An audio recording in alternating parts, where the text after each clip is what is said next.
Google last week started rolling out the second developer preview of Android and adding new features such as launcher shortcuts, emoji Unicode 9 support, and more.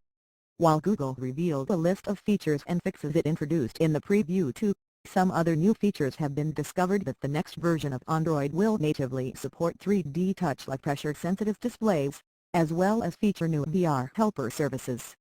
Fandroid, after an in-depth teardown of the latest build, has found traces of functionality similar to Apple's 3D Touch technology for OEMs and third-party developers to offer a wider variety of user interface options.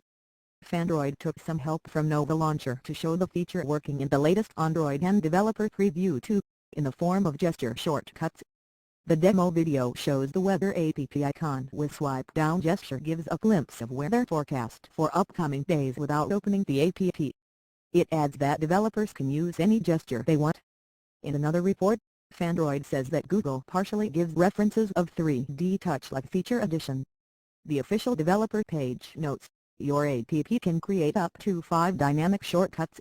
When users perform a gesture over your app's launcher icon, these shortcuts appear.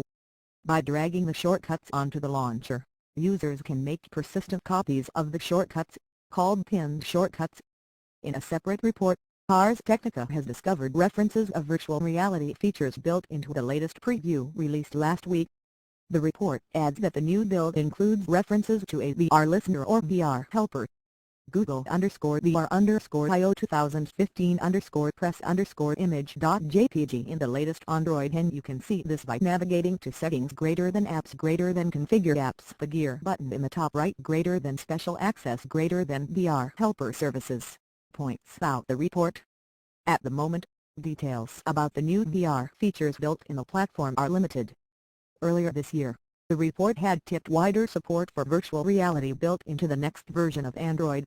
The native support was meant to help reduce latency is reduced even on lower-power devices, helping minimize the nausea reported by early adopters.